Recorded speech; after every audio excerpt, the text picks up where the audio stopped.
There are 5 basic tastes. You've probably heard of them. Sweet, salty, sour, bitter, and umami. But there's an incredibly vast world of food and flavors. So what exactly is flavor? And can I, just a regular guy, really figure out how to understand and enjoy food even more than I do? So I talked to some experts, and it turns out that I can. And so can you. But you have to start somewhere. I'm Evan Young, and this is Fever for Flavor.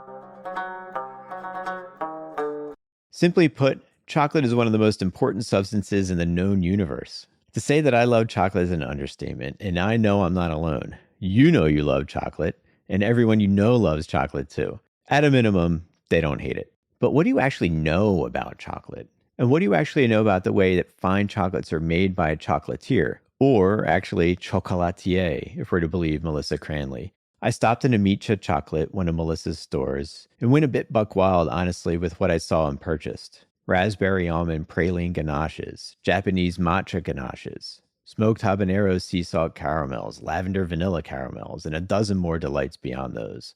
But aside from a hefty bag full of chocolates, I also walked away with an exquisite curiosity. How are these little, finely decorated squares of power-packed flavor actually made? And how much fun is it to come up with the ideas for them? So I drove out to Melissa's sparkling clean South Jersey production facility, and we talked about how it's actually pronounced Mecha and not Mecha, what hand dipping is, how to balance a raspberry ganache, banana flavoring, the horribleness of Circus Peanuts, and a whole lot more. That's all coming up next on Fever for Flavor.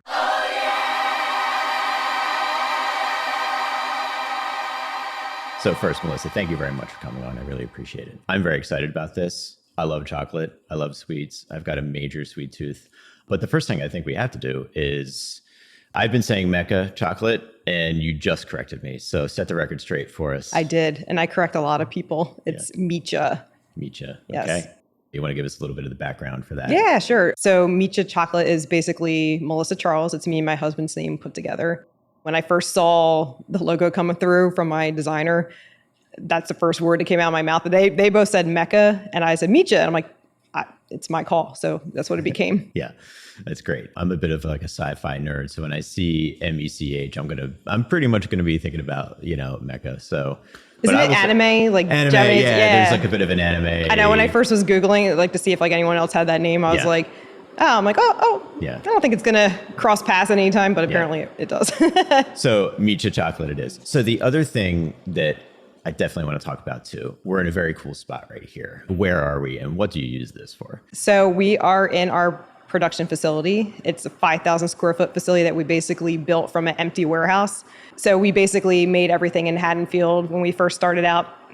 Before that, I was in like an artist building, and I had a tiny, tiny small kitchen. It was 100 square feet, and I just kept growing and breaking through to the walls in that building. And then eventually I was like, I think I can open my own place at this point. And this was 8 years into it. So I hustled for a long time, and then I finally made the plunge. And now I can like dip 2,000, 4,000, 5,000 chocolates a day, where before it was like I was capped at like 1,000. So for people who don't exactly know what hand dipping may be referring to, as opposed to, it sounds like maybe automated. Yep. So you want to talk to us just a little bit So the hand dipping is basically a fork, and you put the chocolates in the pool of chocolate. You brush chocolate over it, like spoon it over, and then you lift it out, tap it, put it on the tray. Where now we have a like enrobing line, which is almost like, I hate saying this, but it's like the Lucille ball. Okay. Sure. So it's like a conveyor belt. So you put the chocolates on, it goes through a curtain of chocolate, it comes out, we decorate it, and then it goes through a cooling tunnel, which was the most important part, because by the time it comes out the end, it's finished and you can touch it without, you can put a little bit of fingerprints on it, just because it's, it's still a little tacky, but we could basically start to finish in like 5 minutes of chocolate. Wow. When you and I talked a couple of weeks ago, I think you said something that was super interesting, and I want to hear more about it. And that's, I think you said something like people don't really understand chocolate, or people don't really know exactly what chocolate is. So I think I'm probably paraphrasing there, but talk to me about what that is. I love chocolate. Everybody in the world knows what chocolate is because it's amazing and it's everywhere, but how you work with it and how it kind of provides a base for you to just layer on the kinds of flavors that you have in your shop that you're offering? Starting with the basics, like what is chocolate? So there's people who make chocolate. They're bean the bar people. So you'll see they'll have bars and they won't do what I do, like confections and like truffles and ganaches and pralines. So I basically take the chocolate that they make and I make products with that chocolate. So there's chocolate makers and there's chocolatiers. I'm a chocolatier, they're chocolate makers. It's like being a farmer versus a chef. So the farmer grows the food, brings it to the chef does something with that food. So when you think about chocolate as a base for flavor, to what degree is the chocolate itself imparting the kind of flavor that you want it to? Do you tinker with that chocolate at all as a base, or is it really your kind of, I don't know what to call it, but layering on? So I think chocolate has its own terroir in a sense where, if you taste chocolate by itself, and it's almost like coffee or like wine or beer. Like you can taste the different nuances in it. Like, oh, it has more caramel notes. Oh, it has more fruit notes. And that's how you kind of come up with your base. So we use one that's 64%, that's down the middle. I feel like if it's too dark, all you're going to taste is bitter. If it's too sweet, like milk chocolate, all you're going to taste is the milk chocolate. The idea of putting the flavors together is to have a balance where the chocolate is the canvas and it's all about the chocolate. Like it should be all about the chocolate, but the flavor in the chocolate is what we're trying to accomplish when we're working with flavors in chocolate. It's a base, but it's very important because it's a really good base. Don't want it to go away completely. And I feel like sometimes people expect that and it's a little disappointing sometimes because it's about the chocolate first, but I feel like people want that explosion of flavor of what the other flavor. So it's like, say it's like a raspberry chocolate ganache. They want that raspberry first before they get that chocolate. And you have to find that good balance between the people who want the chocolate and the people who want the raspberry. And it's really hard to get that right spot where it meets together. I'm curious though, because sometimes I just want chocolate and sometimes I want what you just talked about with like an explosion. Yeah, you're looking for something unique. Yeah. And you're like, oh, I want to try the one with passion fruit. But then, so there's like days where, you're right. I'm the same way. There's days where I'm like, oh, I want that acidity or I want to taste something unique or I'm like, I just want a good pralines are actually fantastic for if you just want the chocolate because it's basically chocolate on chocolate with sugar. Yeah, I wish that I knew exactly what a praline was, but I don't quite even know exactly what. I don't think anyone really. I don't think I didn't really know until I started doing this. And I think people think the pralines are like peanut brittle, and that's not what it is at all. It starts off like that. So it's basically caramelizing sugar to the point of crack stage. And then you roast the nuts and then you grind the nuts with the cracked sugar and then you emulsify it with milk chocolate. That's a praline.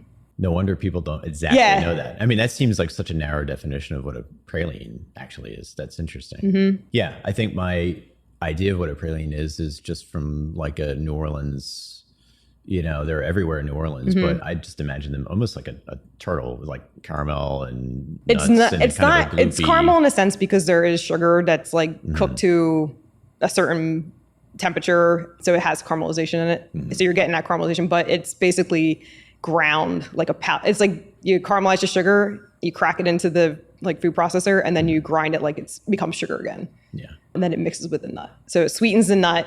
It's roasty, it's caramely, but then you mix it with chocolate. So it's a nut mixed with sugar, caramelized sugar, and then emulsified with chocolate. That's a praline.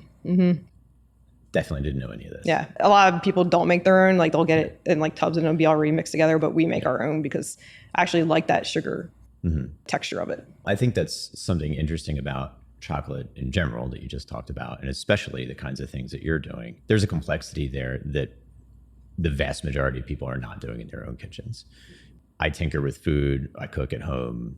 Sometimes it's just very straightforward, very simple. Other times I'm going to grab a recipe, but I'm never going to make anything chocolate-based. Chocolate's scary. I think people are afraid of the tempering of chocolate. I used to teach classes and people would ask me, well, what's like the recipe to temper chocolate? I'm like, oh, there is no recipe. I think that's what scares people. There could be an exact ratio, but it's temperamental. It doesn't always go that way. So is that what you mean by tempering? You mean like literally tempering, like it's making it so it has a good crack, shine, finish. It's like if your chocolate looks a little like dull and has like streaks in it, it's out of temper. So it's like I won't get too scientific, but It's basically you are melting the chocolate to a point where when you start adding more chocolate in, it stabilizes the molecules.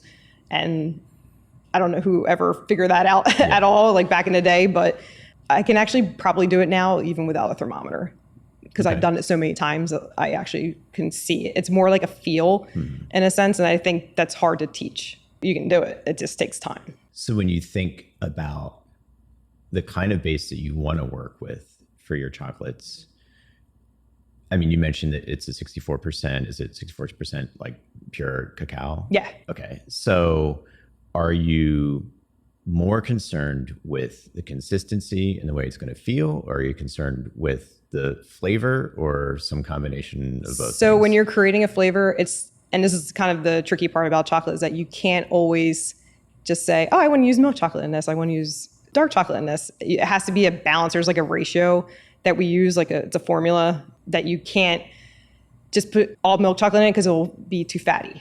So you have to add some dark chocolate in to make it not fatty, or it'll bloom and it will have it'll crystallize if you have too much dark chocolate. So we tried doing like a double dark ganache, and we tried using like a 70% at 64, and we start getting crystals. There wasn't enough fat in it to make it set and come out smooth. So it's kind of like a chemistry thing, which is probably why I like chocolate, because I like that kind of stuff. But the other thing with chocolate is coming up with a flavor is you have to think about water content. So like a baker can add like orange juice into it. I can't do that because I have a percentage of, it's called AW, at water. I have to keep it below a certain percentage because chocolate has a good shelf life. And if you have too much moisture in the chocolate, it'll get moldy. So when you're coming up with a flavor, I have to think of what's dry, what doesn't contribute water content to the chocolate. How am I going to accomplish this flavor? And it makes it a little trickier. That is absolutely on my list of questions, and I think you just kind of skipped to it. So I'm sorry. Talk about no. Did I not even answer your question that you asked? Well, you did, but led us directly into another one, and that's when you seek to create a new flavor or new kind of chocolate. If you could go into more detail about that, that'd be great. Is it powders and tinctures, or very refined things? But because how are you keeping out enough of the liquid to keep it from just... You kind of have to go back a little further. So when you're coming up with the flavor, first you have to come up with what's an idea that you have. Mm-hmm. So sometimes we'll be like, oh, I want to do something with walnuts. Okay, great. That's our base. That's what we're going to start. We want to do chocolate with walnuts. All right. Well, what goes with walnuts? And you're like, well, bananas, fruit, apples, and, I don't think acidic stuff goes with walnuts too much. It's more like pears and like non-acidic fruits. So we're like, all right, like banana, like, okay, we'll do like a banana bread. Okay, so how are we going to do that? And you're like, well, we try not to use extracts because I feel like that's cheating. Okay. And it actually adds water content too, as well, but it's alcohol mostly, and it's kind of fake tasting. Yeah. And I can taste it. I can taste when there's an extract in something. So we try to always go for an original source first. So like fresh thyme, rosemary. We use fresh ginger. We use a lot of purees. So then you go, all right, so how are we going to accomplish this? Well, walnut, obviously we're going to do a praline with that. And then you're thinking, all right, so we can do banana, but we can't use fresh banana. You're going to have to use frozen banana. I feel like there's kind of a gravitational pull of science and chemistry behind it. Yeah. Which I think so far is like the most surprising thing. Did you have an interest in that? Any kind of background in it? Or this is part of the journey of being a chocolatier? I think it's part of the journey. I was really good at science in school. I actually was a finance person, so I don't even know why I went in that direction when I was clearly going in this direction. I guess I didn't really know what I really wanted until I was older. But yeah, it's a chemistry thing. It's playing around, and I like that part of it. I like figuring out how to make something work. And it's kind of fun, like bouncing ideas off each other. So I have a team of people, and we, like, how do you think this is going to work? And sometimes when we make a recipe, it comes out perfect, and the flavor's there. It comes out, texture's great. And then other times we're like, oh my God, what were we thinking? This is awful. So I like that trial and error. I like that experimentation. It's really fun. Yeah. To kind of back up, because I want to spend more time just on the creation of the flavors that you just talked about.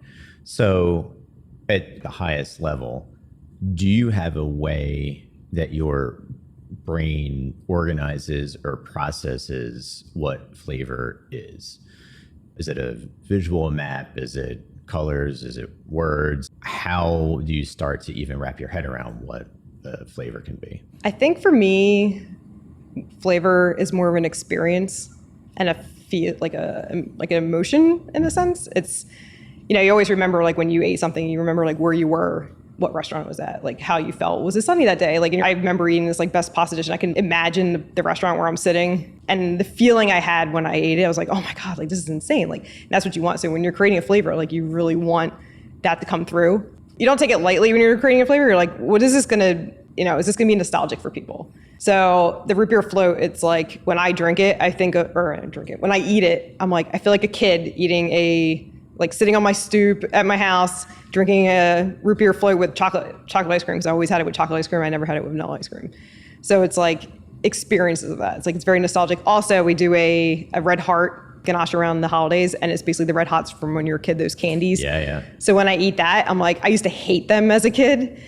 And when I eat that, I'm like, oh, maybe I did like them because I like the chocolate, but I think the chocolate like mellows out the intensity of the hot cinnamon. Yeah. But that one is extremely nostalgic for me. And I'm sure like a lot of people, especially like older people when they're eating it, they're like, oh, this reminds me of when I was a kid. So it's like flavor is very, I think, emotional, and I think very like memories of like, brings up memories and feelings that you had when you ate something before. Yeah. Cinnamon red hots. So the way I think about them is that sends me back to like being in my grandmom's kitchen. But with cinnamon red hots, that was like the candy of last resort as a kid. Yeah, like I agree. I hated like them. If that was like happened to be in the back of the cabinet, and then I just needed sugar, and I would just go ahead and eat those. Those Circus Peanuts was another one. Oh, I hated them too. Awful. My grandfather had them in his glove compartment in the car. Yeah. And he'd be like, do you want one? I'm like, I'm good. I mean, they're just like a horrible, They're disgusting. It's a horrible flavor, but like so unique. And they still sell Circus Peanuts now. I actually like dare my kids, like, guys, if you guys are not good for this movie, I'm getting you Circus Peanuts instead of like Milk Duds or whatever. As an adult though, taste buds change. Well, it's like the banana flavoring. Yeah. People who are born past a certain year, bananas taste different. So like, I don't like banana extract because it's made from the bananas from like before 1970 or something. It's like an old flavor. Like bananas don't taste like how they tasted back in the day because the crop died. So it's like a whole new species of banana. I don't like banana flavoring, but I like bananas.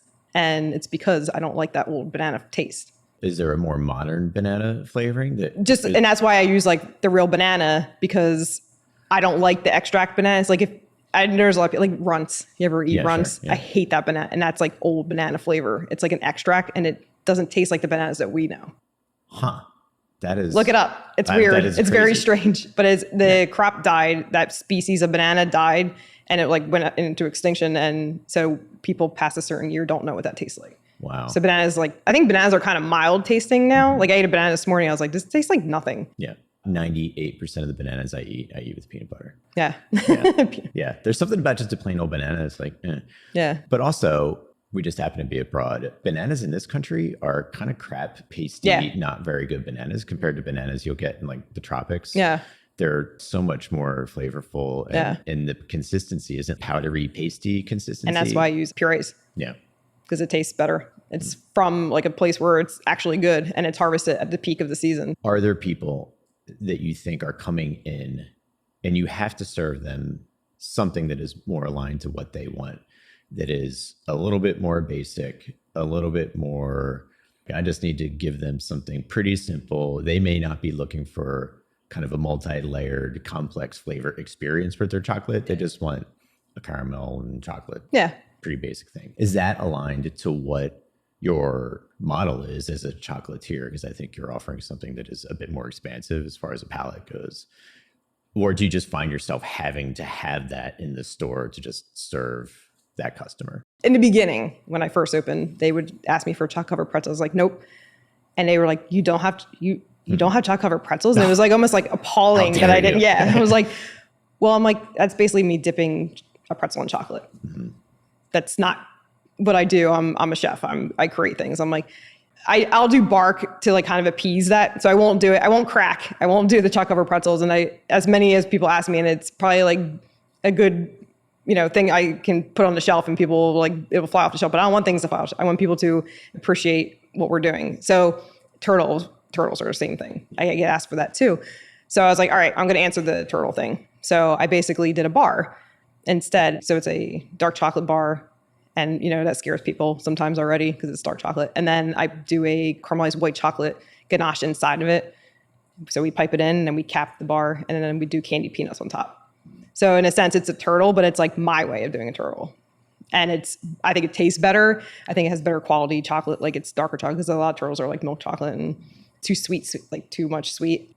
So I try to answer to it, but I don't go basic. I try to amp it up in a different way to give them what they want. And sometimes I have to be like, you just got to try it.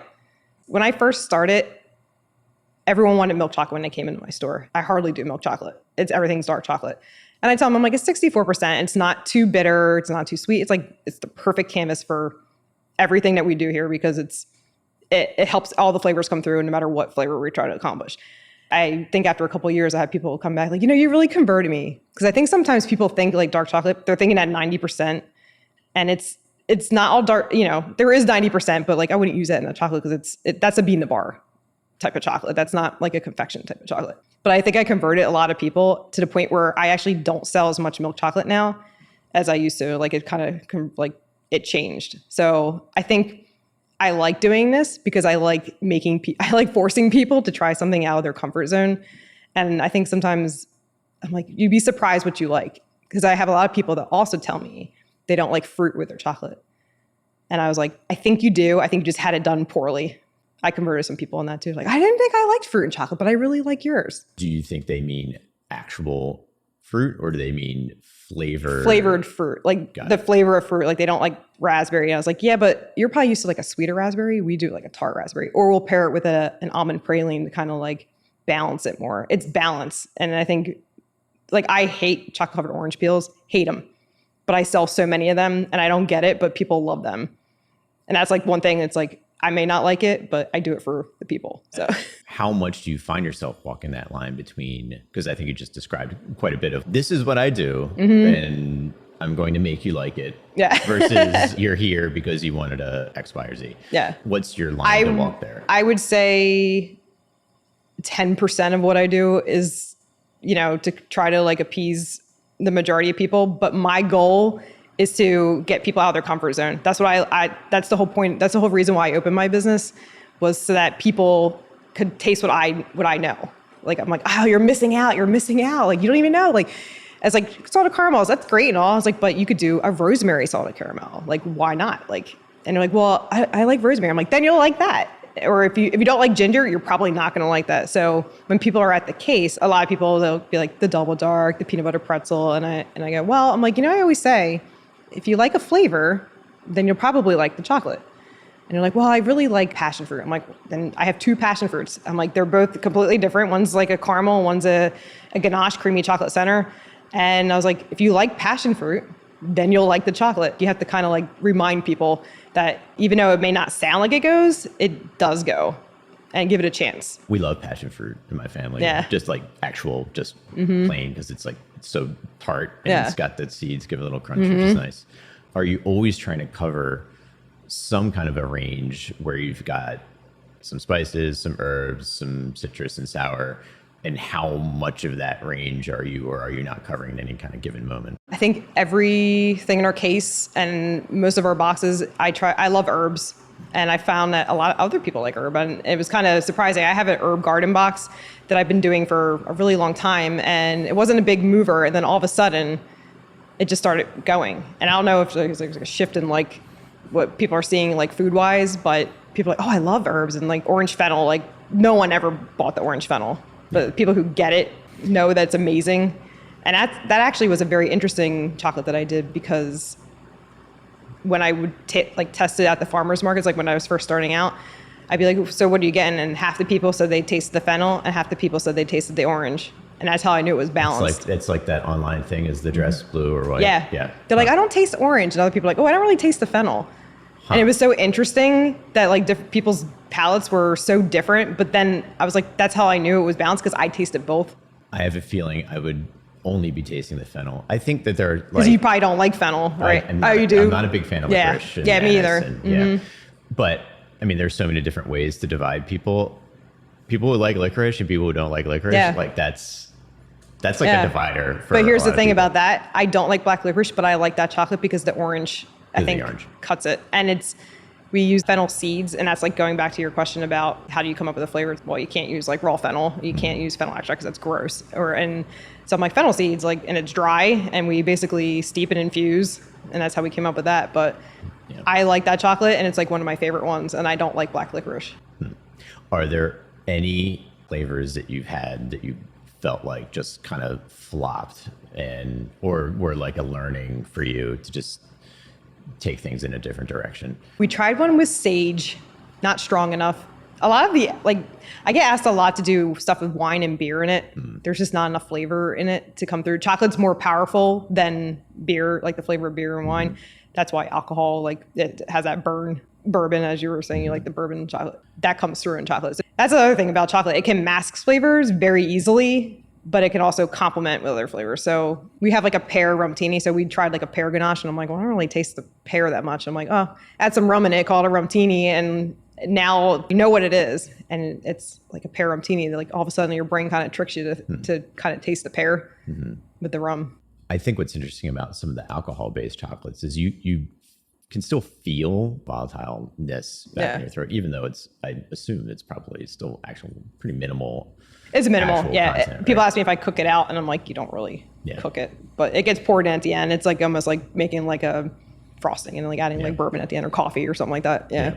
What about some flavors that took off? I mean, were there any that surprised you that you came up with? Like, I was taking a key shot on lime this. pie. Key lime? People went crazy for that. If I had to do what is your only dessert to take on a deserted island key for lime the rest pie. of my life, it's key lime pie. Yeah. I mean, I think, key limes right there are such an interesting lime flavor that, I mean, we don't get a whole lot of key limes around here, but that to me, it's like one of the fun parts about taste testing things. If I had like a regular old lime, which I think, what are they, from the Philippines or something, like the regular ones we get, versus key lime, just to sit down and try them is cool.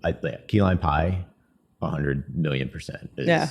And actually, I think of the chocolates I've tried of yours, I think I may have had a key lime something in there.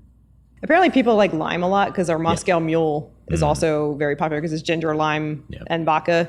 And that one is so bright, it's so acidic, and it's kind of surprising that people like that punch.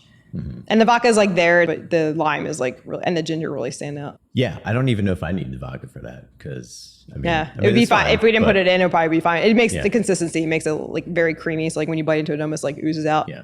But that one's really popular. That surprised me too, because that was one where I was like, I like Moscow mules. So I'm like, ooh, let's do a Moscow. It's almost like what I like to eat, what one of my employees wants to eat. And we're like, oh, you really like this? Like, so my one employee, she loves blackcurrant.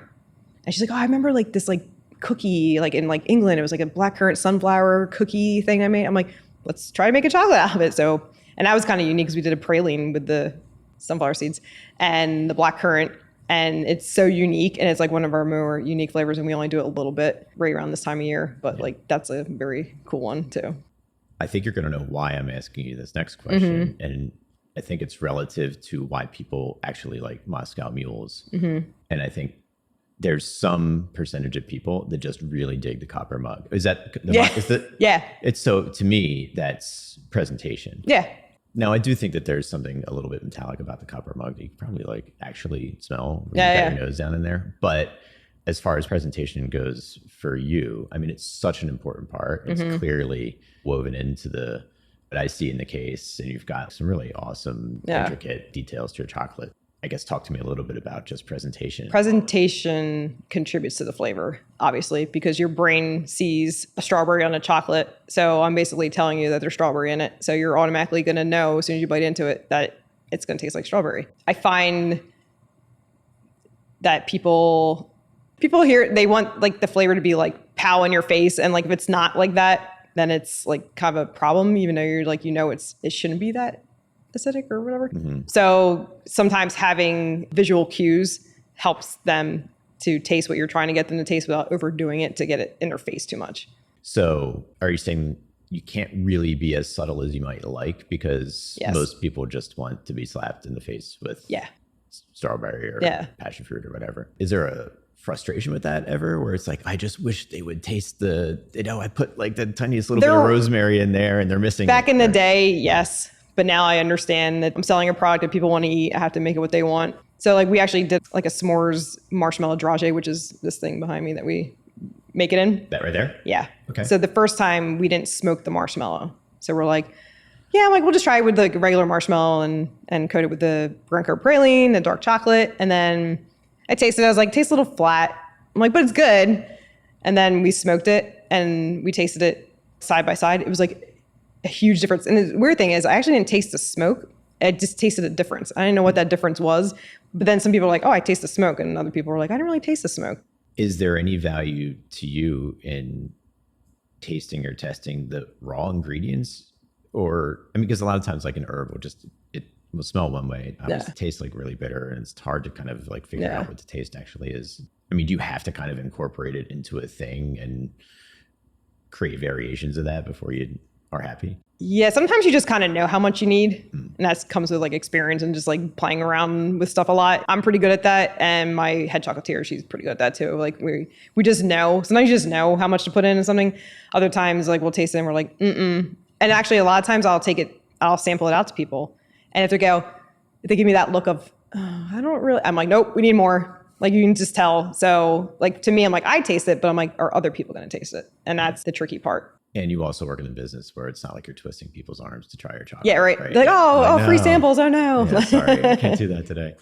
Are you academically trained as far as taste and flavor goes? Did you learn this kind of in a self-taught way over the years? I think it's self-taught. I think it's, well, actually, my first job out of culinary school was at an Indian restaurant.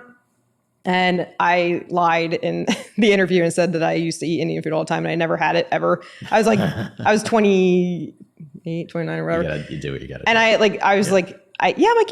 eat all the time. And a week after I told the head chef, I was like, I never had Indian food. He was like, I knew as soon as you came here that you didn't know. But that job taught me so much about flavor. I didn't know what it was supposed to taste like. So that was the hard part. I was trying to make something that I didn't know what the flavor was. Mm-hmm. So I would make it and I take the spoon and I go, Jim, eat, Jim. And he's like, nope, more of this, more of that. And I'm like, all right. And then I'd taste it and I was like, I trained myself to understand how to get flavors to come out. And Indian food is like the best way to learn that because there's so many complex flavors in Indian food. Yeah. And that taught me a lot. I learned about building flavor from that job alone. You're kind of hitting on a fundamental reason why this podcast even exists. And that's because it amazes and baffles me, and it's definitely a source of interest. And that's, we eat things multiple times a day, all day long, but yet how is it that I can't feel like even an expert on how to describe flavor? Or, I mean, I know what I like and I know when I don't like something, but it's so fundamental to who we are as people. It's fundamental to what humans are, but I want to be able to appreciate flavor more than I do. And I think the average person, there's no reason they should be mystified or confused or deprived of the knowledge of Right. Yeah. So if somebody can come into your shop or somebody can go out to eat and just enjoy what they just spent money on a little bit more, I think that's kind of like a fundamental goal. You can analyze food to death. And my husband actually hates going out to dinner with me because I sit there and I critique everything. And he's like, can't you just sit there and enjoy it? I go, no, I can't. I have to and it's like a moment like teaching myself there. It's like the constant need to learn, you're curious about, which obviously you are. It's fun. Yeah. What's more fun than eating I know. and discussing flavor? I mean, like food's awesome. Well, and you talked about Indian food too. And I will not apologize at all. People that don't enjoy or at a minimum try certain kinds of cuisines from around the world because they're American meat and potatoes and that's it. It blows me away. First of all, you're missing out on so much. And Indian food is phenomenal. It's like incredible. One of the world's awesome cuisines. Do you gravitate toward those very complex cuisines in general, and do they kind of feed into the kinds of chocolates you're making? Yeah, I mean, I think when I say I'm picking a place to go out to eat, I'm like, I can cook a steak at home. When I go out to eat, I try to pick a place that's going to be something that I can't do. Ramen. I'm not going to make my own ramen broth at home. I'm like, hey, you pick a place, you know they do it well. That's where I would prefer to go. But yes, and that also goes into my chocolates because I don't want to be like too crazy. Like I don't want to do things that are too weird because then people won't buy it. I want it to be good, but unique at the same time. Are you getting more inspiration from visiting or trying the work or the products of other chocolatiers, or are you drawing inspiration from other people and places or your own background, or just paying attention to the world? I think just paying attention to the world. There was like something that I was like, oh, we should try this because it's like a thing happening now. And like, oh, the Dubai bar, don't even get me started on that. The what? The Dubai bar. What's the Dubai bar? Oh my Lord. It's like a thing on Instagram that blew up. It's like, is it a chocolate bar? It's a chocolate bar and it has pistachios, which now because of that, I can't get pistachios for my own stuff. But everyone's like, do you make the Dubai bar? Do you have the Dubai bar? I get calls nonstop for this Dubai bar. It's a chocolate from Dubai, and it had like this guy made it on Instagram, and now every single place you go to, it's like Dubai. People are like, oh, I can't believe you don't make it. I'm like, because I'm going to invest all this stuff and equipment to make this Dubai bar, and then it's going to be out of like the public eye in like two years or a year, and like no one's going to care about it anymore. Do you have a relationship with mass market packaged candy? I mean, do you have a place in your heart for it? Can you not stand it? Like, what does a chocolatier like yourself think of a Snickers bar? So I actually can only eat a Reese's peanut butter cup. And I don't do it. I'll do it if it's Halloween. And I'm like, I'll eat one. I cannot eat a Snickers or I actually taste the chemicals. And I had other people say it to me, like, you ruined chocolate for me. I can't eat anything because now I taste it's just you can actually taste like a chemical. I don't know what it is, but I had to I tried it. I was like, oh, maybe I can go back. But once you have good chocolate, it's really hard. It's like eating like a tomato in season and then eating a tomato in January. Yeah. Completely different experience, completely different taste, flavor, texture, everything. Like, I don't eat tomatoes except for this time of year. I was going to ask about seasonality. Even though we don't use like the fruit and like stuff from like the season, obviously for production reasons. I would like to do that. It'd be great if I could, but it just doesn't work out. You want to eat in the season. Like, you want to feel like, I don't want to be serving peach bourbon in like January, even though it's really good. Sometimes people get mad when I take away flavors. It's almost like I do it to torture them and punish them. I'm like, well, you got to come back when it's back in. And like, well, we have these flavors now. Yeah. So it's like, and it forces them to get away from their comfort zone of like that one flavor that they like all the time. Yeah. It like takes them away from that. But to back up to what you just said about tomatoes, we happen to live right here in tomato capital of the world. Tomato capital, but people don't know. And I don't think that people actually appreciate, because I haven't met too many people that have had the kind, like my grandfather used to grow tomatoes in his garden out back, and they were phenomenal. Unlike anything. Yeah. Really, honestly, that when you have something anywhere. good. And it's for such a limited amount of time in the summer that you would get the tomatoes. The funny story I think that he always had is a buddy of his lived, I don't know, I think down in Florida, and used to come up and just dig out a whole bunch of the soil and bring it back down to Florida, just because That's crazy. The acidity of the soil. I actually had a tomato in Florida this year in December. I was down there and I was like, maybe it'll taste. It was good, but it wasn't like here. It does not compare. No. Is that awesome that we live here? Yeah. If you were to break down the functional parts of a chocolate, how much is flavor, how much is texture, how much is smell? For example, biting into that peanut butter one. So like you bite into the peanut butter part, the creamy, chocolate creamy part, and then you're eating that. And then you get the texture of like the nut. It almost stops you from the flavor you're having and it reintroduces a different flavor while you're eating that. So you're eating it, and then all of a sudden you're like, oh, a different flavor just popped in. And that's like what nuts do to like a salad. You're eating a salad and all of a sudden you eat a nut. It's like, oh, it's almost like a cue for you to stop tasting that and then taste the thing that you just crunched into. That's what I think texture does. Yeah. And then what about salt? Salt. Yeah. Salt is awesome. Salt is the reason why flavor exists. Right. I think too much salt is, too much salt, but I love salt. Salt brings out the flavor. You have to know that right balance. Yeah. Or what kind of salt are you typically using?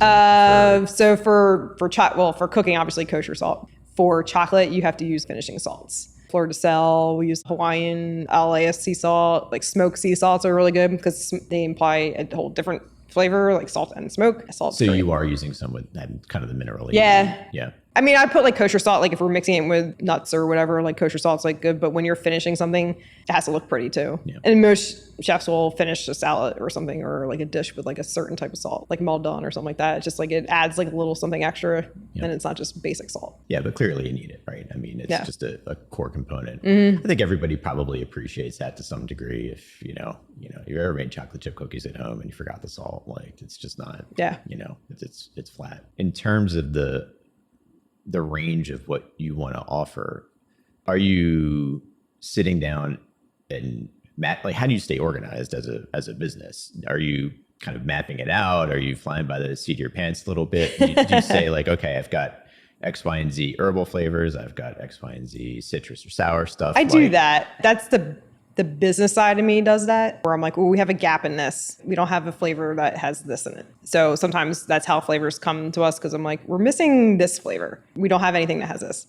Other times it's just, sometimes I like will repeat stuff. I have like 2 banana flavors. I have 2 passion fruit flavors, like because I just like it. We take classes too with people all over like the world. And sometimes you like get like, ooh, like that's a cool idea. Like, so you try like play with different flavors. Sometimes I want to make things work and I just don't. There was like truffle oil and chocolate and sesame. I know sesame is like a big thing. I just don't really, every time I experiment with it, I'm like, I don't really like it. I was like, I feel like I'm forcing something that's just not there. And I always say, I'm like, I want people to eat the chocolate first. That's like the most important thing. You obviously, when you're coming up with a flavor, you have to think of that. What are people going to like? Also, you have to think, going back to like businessy side, chocolate prices are really expensive right now. So we're trying to think of like, oh, like what can we do that doesn't use a lot of chocolate? And that's terrible to say that, but we're kind of at that point now. So we did like, oh, we'll do raspberry fruit caramels, like how we do the mango passion fruit. And we're like, oh, well, what about like a raspberry lemonade? All right, let's mix lemon and raspberry and see if it works out. Like, and it worked out. It was fantastic. Like the first time we're like, it needs a bit more lemon. Like we tweaked it a little bit. So the first thing is, what are people going to eat? The second thing is, how cost effective is this? Back a couple of years ago, I didn't have to think about that, where now I do. So it's a new challenge for us. How am I going to impart this flavor without having it go bad on the shelf? How can I make this unique, but not too unique where people aren't going to buy it? That's kind of like the things you think about. And then the last thing is like, well, what do we want to do? Like, what gaps do we have in our lineup? And we try to come up, with different things. People love new stuff. And it's like the challenge of like coming up with new stuff all the time. A couple of years ago, we're like, we don't do anything with peaches. Like peaches are like, I'm like, it's not, and I'm like thinking, it's not really a strong flavor. I'm like, peaches don't really come through. So like, that's the other thing you have to think about, because chocolate has such a strong flavor that you can't just be like, I'm going to put nectarines in. I'm like, you won't taste it. So you have to figure out like, all right, well, how will you taste it? And I was like, well, if you do a jelly, usually you do a jelly if you're trying to get something to come out that won't come out in chocolate. So it's like double layer. A peach jelly will be more pronounced than if I just mix peach in with chocolate. That's where we came up with peach bourbon from a drink. A lot of it comes from my cocktails. Apparently I like cocktails. I haven't been salivating at all until literally just the now peach bourbon. I have some here. I mean, a peach is a phenomenal flavor, but it's very sweet. Yeah. So when you're doing like sweet and sweet and sweet, it's like it gets muted. Yeah. So that's why like acidic fruits are better with chocolate. But peach bourbon is like, we do it in July, August, September, like when we like start dwindling it down. That one is a top seller. So what have you learned along the way about your customers and your audience? I mean, when you first started, did you go into it like, okay, I'm going to do this? And then I assume there was an active learning, along the way that just sort of changed that. But, how much did you kind of intuitively get, and are you still kind of making now versus what you've been taught by your customers? When I first went into it, I was basically trying to do more different flavors. The trust wasn't there because they didn't know my brand. And I had to pull back a little bit on the flavors I was doing because they didn't, like, I had the salted caramel box and I've had that from like the very first day. And I did a ginger and a rosemary sea salt in there. And I did a spicy one with habanero sea salt. And people were like, I want salted caramels. And then I have it in a box and they're like, I don't think I'm going to buy that. I don't want the ginger and the rosemary. And I was getting a lot of that. And I was like, this is bad, because I'm like, I really want them to taste it. And like, it was kind of disappointing. Now that I have a bigger customer base, I can experiment more because they're open to it because they trust me. Where before, when I first was starting out, it was like, I don't really know. I don't want that. Like, I don't want to spend it was at the time, it was like $10 for like a box of chocolates that I don't know if I'm going to like the flavor. But now they'll be like, oh, I want the new stuff. Like they beg me for it now, which is interesting. It's fun. It's actually, it's better. I prefer this part than how it was in the past. I feel like salted caramel was a fad. And I know it seems like it's everywhere here to stay. still, but it's here to stay. But I feel like there was a point at which all of a sudden everything was salted caramel. I think it's a staple at this point. It's like raspberry and chocolate. It goes together. Yeah. Salt and caramel goes together. I don't think you can never have a caramel without salt now. Yeah. I think it just complements, and I think just became a thing because it actually goes together. Like I think it was a fad that turned into like, why was this a fad? This should have been a thing all along. Should have just been a thing. Yeah. Yeah. I feel like I've had one too many experiences where it's just too much salt. Too much, I agree. But we try to we have like the right balance, I think. Yeah. To back up to the peach bourbon, what I think is neat about that is that to me that feels like it straddles two different seasons almost. I think about peaches as mid to late summer, and I think of bourbon as, fall/winter. If you're trying to kind of stick to the stable ingredients that you can use that aren't going to change much. So seasonality it's not necessarily based on what's available to you at the time in terms of the fruit or whatever that you might be using. It's more it's what more do like people expect. It's like it's like more like what people are eating that time, and like peaches are in, so obviously you're gonna do something with peach. Actually, blueberries we do year round. We do a blueberry cheesecake because I feel like blueberry cheesecake is kind of like a year round thing. I think I use like herbs all year round because you can grow herbs all year round. I think it's what people are eating now is what people want to eat, because like no one's gonna come in your store and be like, can I have the gingerbread chocolate in like the summertime? Because it just doesn't, in their brain, it's like it's not like connecting. It would be like serving a pumpkin spice latte. And pumpkin is actually one of the flavors that I don't like in chocolate, but I have to do it. Pumpkin spice is, I think people only be eaten for me on Thanksgiving, and any other time, like pumpkin tastes like nothing. And people, I'm like, it's actually not the pumpkin that it's the spice mix. It's not, because pumpkin tastes like water. It's like, there's no flavor to it. It's the spice that goes into it that makes it taste like that. So. Oh, I feel bad for the pumpkins now. You just said. They're really, I mean, like if you roast them, the sugars will caramelize and then you'll be able to taste it. But like if you ever open up a can of pumpkin puree and taste it out of the can, it tastes like water. Unfortunately, that's what we give our dogs. Is pumpkin puree. But like you can't have pumpkin in like summertime. So exactly. It's like, even though I'm not like, roasting pumpkin and like scooping, I do use the puree though. But again, like the water contents, you have to wash up. So it's like you can't have pumpkin in the summertime. Can I force you to choose your 3 favorite children of flavor that everybody that comes to your places, you would say, you know what? These are the ones you got to try. Chocolate wise? Sure. Raspberry almond is my favorite because it's a raspberry caramel and it's a little sweeter, and the almond praline is fantastic, and the combo of it together, awesome. It's amazing. That's my favorite. And I always like steer people in that direction, and not a lot of people like it, but when they do, they go, ooh, yeah, that raspberry almond. I'm like, told you. There's sometimes where it's like I'm feeling a flavor and I'm like, that's the one I like. And it's seasonal too. Maple pecan pie is also one of my favorite.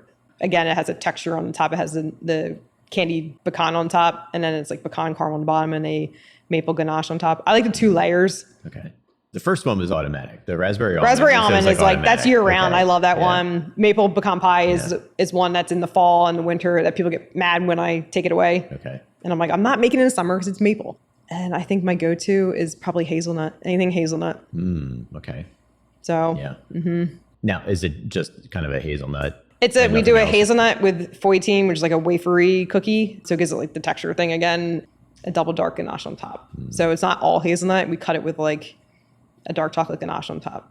So that's the 3 right there. Okay. So then the last question, I ask all my guests this, and I'm going to ask you too. Not necessarily chocolate related, but if you had to forever live without one of the 5 basic tastes, which one are you taking off? So is it umami? Is it bitter, sour, salty, or sweet? So I'll start with the ones I would never.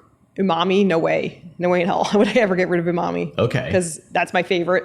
Salt. Obviously, I love salt. Salt brings out flavors and everything else. It's really weird. I actually think sweet Yeah. Yeah, and Okay, it's so like tell weird me why, coming because sweet is also mine, although because I think sweet masks other flavors. I think it's so one-dimensional and it like hides things. And I actually don't, I know this is horrible to say this, I don't like sweets. And that's why I think a lot of my stuff is like salty and acidic and like I like those and bitter. And chocolate's bitter. Chocolate's like, that's probably why I don't use a lot of milk chocolate because I don't like that sweet. It's just one-dimensional. I don't. yeah, that's sweet. Interesting.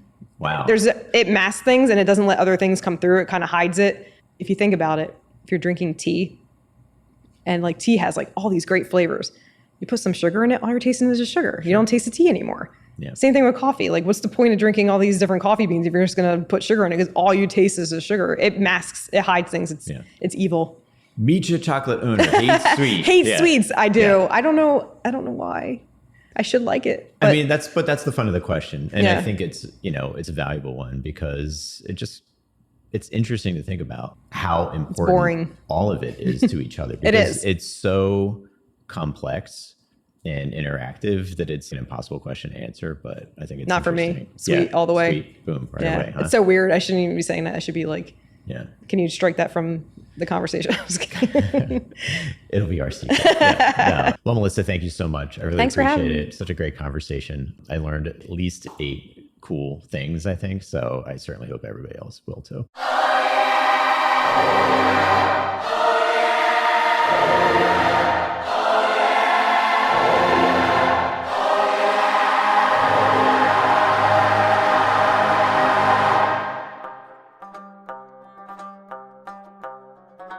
Thank you for joining us on Fever for Flavor, a weekly podcast hosted by me, Evan Young, and produced by Studio D Podcast Production.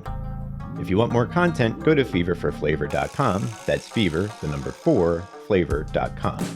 Feel free to email us at podcast@feverforflavor.com and follow us on Instagram @feverforflavor. Again, that's fever, the number 4, flavor. If you'd like to support Fever for Flavor, please leave a review on Apple Podcasts or wherever you get your podcasts. All you have to do is open up the podcast app on your phone, look for Fever for Flavor, scroll down until you see Write a Review, and tell us what you think. Join me next week as we continue to explore the world of food and flavors here on Fever for Flavor.